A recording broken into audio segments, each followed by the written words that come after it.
Hello everyone, कैसे हैं आप सब। उम्मीद करती आप सब ठीक होंगे। तो फिर से लेकर आ गई हूँ आरआरबी एनटीपीसी अंडर ग्रेजुएट 2025 के जो एग्जाम चल रहे हैं।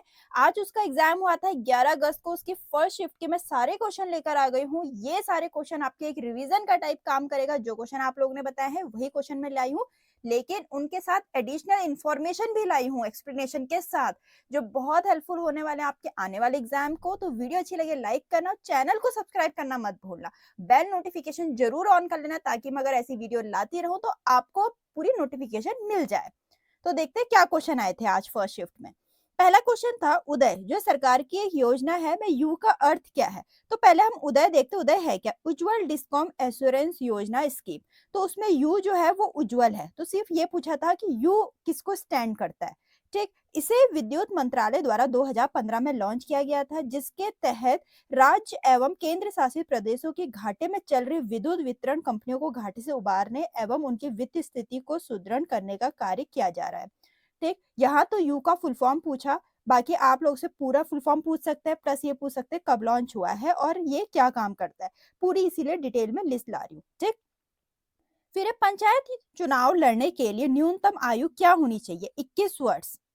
ठीक, 73वें संविधान संशोधन अधिनियम के अनुसार पंचायती राज संस्थानों के चुनाव लड़ने के लिए न्यूनतम आयु 21 वर्ष होनी चाहिए। फिर था क्वेश्चन, युद्धकालीन परिदृश्यों और अन्य आपात स्थितियों के लिए देश की तैयारियों का परीक्षण करने के लिए 7 मई 2025 को पूरे भारत में आयोजित नागरिक सुरक्षा मॉक ड्रिल का नाम क्या है? ऑपरेशन अभ्यास। यह अभ्यास भारत के सभी 244 नामित नागरिक सुरक्षा जिलों में आयोजित किया गया। ठीक, फिर भारत में किस राज्य में सबसे अधिक कोयला भंडार है? ये लिस्ट पूछ रही है 2024 तक। तो झारखंड में, जहां 26.4% है ऑफ टोटल कोल रिजर्व। झरिया कोयला क्षेत्र भारत के पूर्व में झारखंड के झरिया में स्थित एक बड़ा कोयला क्षेत्र है। कोयला क्षेत्र दामोदर नदी घाटी में स्थित है। फिर है खेलो इंडिया यूथ गेम 2025 का 7वां संस्करण 4 मई से 15 मई तक आयोजित कहाँ हुआ था? बिहार एंड न्यू दिल्ली में। महाराष्ट्र ने टॉप किया था the medal tally with 158 medal. पूछ सकते हैं किसने टॉप किया था, कितने मेडल्स के साथ? 158 के साथ। ठीक है, the whole state Bihar secure 36 medal securing rank 15। तो जिसने होस्ट किया, स्टेट जो स्टेट ने होस्ट किया, उसने कितने मेडल लाए, उसकी कितनी रैंक आई? तो बिहार ने होस्ट किया, उसकी 15th रैंक और 36 मेडल्स। ठीक, फिर भारत के कितने राज्य नेपाल के साथ सीमा साझा करते हैं? 5। उत्तर प्रदेश, उत्तराखंड, बिहार, सिक्किम, वेस्ट बंगाल। ऐसे क्वेश्चन जरूर आते हैं। या तो आपसे पूछ लिया जाएगा अफगानिस्तान के साथ कौन सा स्टेट लगता है, ठीक, और length of border control line. Bangladesh के साथ, भूटान के साथ, चाइना के साथ, म्यांमार के साथ, नेपाल के साथ, पाकिस्तान के साथ, क्योंकि ये हमारी नेबरिंग कंट्रीज है। यहाँ आपसे पूछ लिया था नेपाल के साथ, तो नेपाल के साथ 5 लगते हैं। उनका नाम भी आप देख लीजिए। ठीक है, फिर नेक्स्ट है भारत संविधान के संघ, केंद्र सरकार और राज्यों के बीच शक्ति का वितरण मुख्य रूप से कहां रेखांकित किया गया है? पार्ट 11 में। ठीक है, and the 7th schedule. Part 11 में अनुच्छेद 245 263 संघों और राज्यों के बीच संबंधों पर केंद्रित है।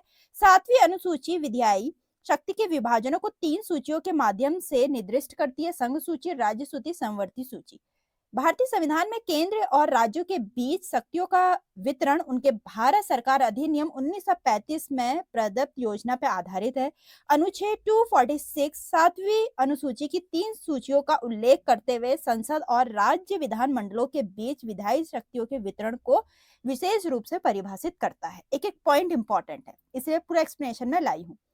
फिर कौन सा कारक भारत के उत्तर पश्चिमी भाग में शीतकालीन वर्षा का कारण बनता है? Western disturbances. ठीक है, उत्तर पश्चिम भारत में शीतकाल के दौरान होने वाली वर्षा पश्चिमी विक्षोभ के कारण होती है। भूमध्य सागरीय चक्रपात उत्तर पश्चिम भारत में शीत ऋतु में होने वाली वर्षा का कारण है। फिर है लैन का फुल फॉर्म क्या है? अगेन ये कंप्यूटर का क्वेश्चन है। लैन का है लोकल एरिया नेटवर्क, वैन का है वाइड एरिया नेटवर्क, मैन का है मेट्रोपॉलिटन एरिया नेटवर्क। यहाँ लैन का पूछा गया फर्स्ट शिफ्ट में, सेकंड शिफ्ट में इन दोनों से भी पूछ सकते हैं या कंप्यूटर से और क्वेश्चन भी पूछ सकते हैं, जो कि मैं ऑलरेडी अपने बाकी एनालिसिस पे लेकर आ गई हूँ। आप चैनल में जाके देख सकते हैं। मैं 8 अगस्त से रेगुलर एनालिसिस ला रही हूँ, ताकि आप लोग का रिविजन का काम करेंगे। ठीक है, फिर है पूर्व टाटा एयरलाइन जो अब एयर इंडिया का मुख्य कार्यालय कहाँ स्थित है? ठीक है, जो कि टाटा एयरलाइंस, अब वो एयर इंडिया कहते हैं उसको, तो उसका हेडक्वार्टर है या मेन ऑफिस है न्यू दिल्ली में। फिर है, अलाउद्दीन खिलजी के प्रशासन में वित्त मंत्री को क्या कहा जाता था? वजीर। अलाउद्दीन खिलजी के शासनकाल के दौरान कपड़ा बाजार को सराय अदल, पूरे अनाज बाजार को सहाना प्रथम मंडी के रूप में जाना जाता था। यहाँ वित्त मंत्री का पूछ लिया, आपसे कपड़ा बाजार वगैरह भी पूछ सकते हैं। फिर मानव शरीर में पाचन एंजाइम का कार्य करता है, बड़े खाद्य अणु को छोटे अवशोषित करने योग्य रूपों में तोड़ना, जिनका उपयोग शरीर ऊर्जा और अन्य कार्यों के लिए कर सकता है। ठीक है, फिर देखते हैं रेनिन एंजाइम दूध प्रोटीन के पाचन के लिए जिम्मेदार है, ट्रिप्सिन एंजाइम प्रोटीन के पाचन के लिए जिम्मेदार है, लाइपेज एंजाइम वसा को फैटी एसिड और ग्लिसरॉल में तोड़ने के जिम्मेदार है। कुछ भी पूछा जा सकता है। फिर किस संशोधन द्वारा भारतीय संविधान की प्रस्तावना में धर्मनिरपेक्ष शब्द जोड़ा गया है? सेकुलर वर्ड जोड़ा गया है 42वें संशोधन में, 42वें अमेंडमेंट में। 42वें संशोधन के बाद प्रस्तावना में 3 नए शब्द समाजवादी, धर्मनिरपेक्ष और अखंडता को जोड़ा गया। ठीक है, फिर भारतीय राष्ट्रीय कांग्रेस के नरमपंथी और गरमपंथी दल किस अधिवेशन में विभाजित हो गए थे? ये अभी पिछले क्वेश्चन में भी, पिछले जो हुआ था अभी कोई एग्जाम 9th को हुआ था, शायद 9 अगस्त को भी ये क्वेश्चन पूछा गया था। ठीक है, ये मॉडरेट एक्सट्रीमिस्ट पे भी एक क्वेश्चन आया था, इसीलिए मैं कह रही हूँ ये क्वेश्चन आपके रिवीजन का काम करेंगे, क्योंकि ये क्वेश्चन पूछा जा रहे हैं, ऐसे रिपीट हो रहे हैं हर एक एग्जाम में, हर एक शिफ्ट में। ठीक है, तो ये पूछा गया है कि किस अधिवेशन में विभाजित हुए थे? सूरत सेशन के 1907 में। यह अधिवेशन सूरत, गुजरात में आयोजित किया गया था और दोनों गुटों गोपाल कृष्ण गोखले के नेतृत्व में उदारवादियों और बाल गंगाधर तिलक, विपिन चंद्र पाल और लाला लाजपत राय के नेतृत्व में गरमपंथियों के बीच वैचारिक मतभेदों के कारण यह महत्वपूर्ण था। निम्नलिखित में से कौन 1857 के विद्रोह की असफलता के कारण थे? ठीक, एक तो था विद्रोह का कोई स्पष्ट नेता नहीं था, अंग्रेजों की सैन्य श्रेष्ठता, विद्वानों और सुशिक्षित भारतीयों ने इस विद्रोह की आलोचना की, विद्रोही के पास कोई एकीकृत कार्यक्रम और विचारधारा नहीं थी, देसी राजाओं और समानताओं का विश्वघात, समाज के सभी वर्गों से समर्थन का अभाव था, कोई जन समर्थन नहीं था। इनमें से कोई भी अगर एक ऑप्शन होगा तो आप देख लेना। ठीक है, फिर है दीवाने आरिज दिल्ली सल्तनत में किस विभाग से संबंधित है? सैन्य विभाग से, डिपार्टमेंट ऑफ मिलिट्री से।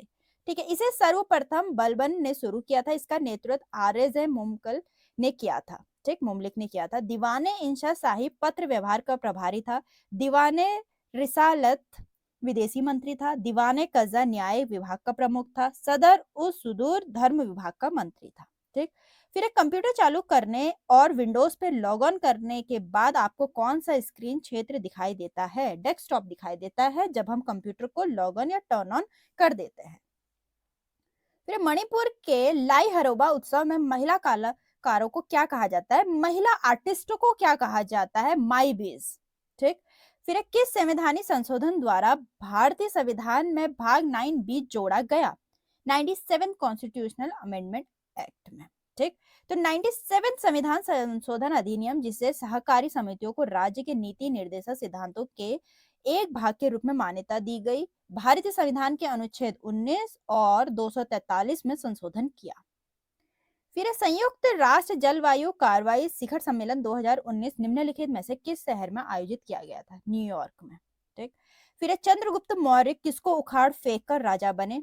नंदा डायनेस्टी को। ठीक है, नंदा डायनेस्टी को। और मौर्य समाज की स्थापना की उन्होंने यह उपलब्धि अपने गुरु चाणक्य, जिसे कौटिल्य के नाम से भी जाना जाता था, की मदद से हासिल करी। यहाँ तक के क्वेश्चन थे फर्स्ट एनालिसिस के, जो कि आप लोग के एक रिवीजन का काम करेंगे। ठीक है, अभी सेकंड एनालिसिस होने वाला, उसका भी मैं लेकर आऊंगी, मतलब सेकंड शिफ्ट होने वाला, उसका भी मैं एनालिसिस लाऊंगी, जो कि आप लोग के आने वाले एग्जाम के लिए भी बहुत हेल्पफुल होगा। वीडियो अच्छी लगे तो लाइक करना, चैनल को सब्सक्राइब करना ना भूलें, नोटिफिकेशन बेल ऑन कर लेना बिल्कुल। ठीक है, मिलते हैं अपनी नेक्स्ट वीडियो में।